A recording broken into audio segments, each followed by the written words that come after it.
Hello guys, তো আজকে আমি তোমাদের সাথে কিছু কথা শেয়ার করতে চাই। আমার তো আজ থেকে 4 বছর আগেকার কথাই বলছি আমি। 2020 সালের আগে কথা। তো 2000 মানে লকডাউন হয় 2020 সালে।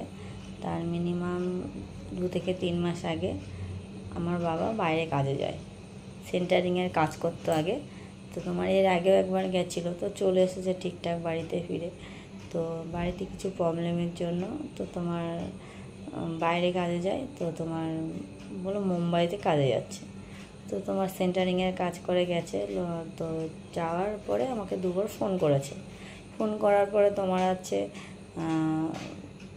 লকডাউন পড়ে গেল। তো লকডাউন পড়ে যাওয়ার পরে আর কোনো ফোন আসেনি। আমিও ফোন করেছি, ফোন আর মানে কোনো ফোনেই হচ্ছে না, রিং হচ্ছে না, কিছু বলছে না, করে কেটে যাচ্ছে।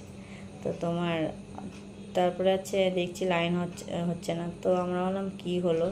তো মুম্বাইতে যেহেতু আর খোঁজ করাটা তো সম্ভব না আমাদের কাছে, তো লকডাউন পড়ে গেল। তারপরে আমরা বললাম যে এই ফোন করে এই ফিরে আসে এই করে 4 বছরের উপরে কেটে গেল।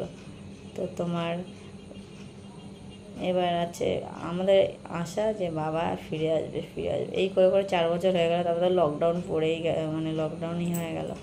বাবা আদৌ বেঁচে আছে না মানে বেঁচে নিয়েই তো মানে বেঁচে আছে কি না তাও জানি না। আর আশা করি বেঁচে থাকলে একবার তো কন্ট্যাক্ট করার চেষ্টা করতো। হ্যাঁ, তো যাই হোক, এবার বেশি খারাপ লাগে যাচ্ছে তোমার আত্মীয় স্বজনরা যখন জিজ্ঞাসা করে, বা আমার ছেলে জিজ্ঞাসা করে মা দাদু কোথায়। তারপরে আত্মীয় স্বজনরা জিজ্ঞাসা করে শ্বশুর ঘরের লোকজন যে তোমার বাবা কোথায়। তখন ভীষণই খারাপ লাগে, তাদের কি বলবো, কি উত্তর দেবো। আর আমার শ্বশুর মানে ঘর থেকে আমার ননদ বা আমার শাশুড়ি ওরা জানে। এবার আরও তো আত্মীয় স্বজন আছে, সবাই তো সকলে, কিন্তু যখন বলে তারা তো জেনে বুঝে বলে না, স্বাভাবিক সবাই জিজ্ঞাসা করবে যে তোমার বাবা কোথায়। আর বেশি খারাপ লাগে আমার মার জন্য, যে আমার মা আরও মানে চিন্তায় শেষ হয়ে যাচ্ছে, যে তার স্বামী আজ আসে কাল আসে, মানে শুধু সারাক্ষণ কান্না করে। তো এই যে আমার বাবার ছবি, এই যে দেখো, এইটা হচ্ছে আমার বাবা। তো আমার কাছে হচ্ছে আমি দক্ষিণেশ্বর গেছিলাম, তো এই যে আমার ছেলে যখন ছোট ছিল তখনই ফটো তুলে রাখার। এইটা হচ্ছে আমার মা।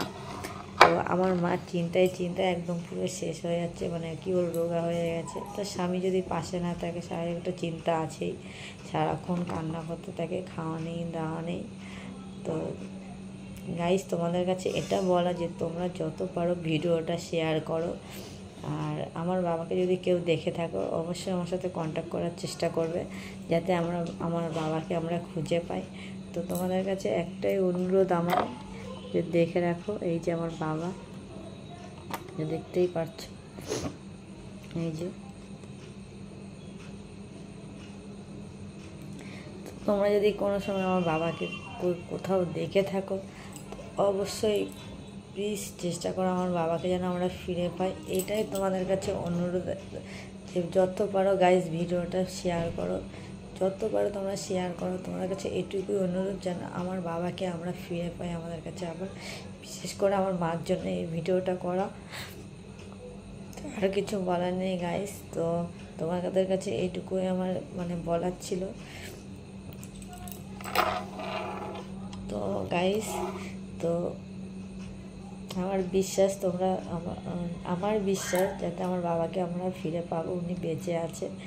তো তোমরা যে যেখানে দেখবে অবশ্যই আমাদের সাথে কন্ট্যাক্ট করার চেষ্টা করবে। আর যত পারো শেয়ার করো ভিডিওটা, প্লিজ গাইস, যত পারো শেয়ার করো। আর আমার বাবাকে যদি তোমরা কেউ দেখে থাকো, তো সেখানে যার বাবা নেই সেই জানে বাবার মর্ম একমাত্র কি। আর আমার ভাইয়ের জন্য আমার ভীষণ খারাপ লাগে।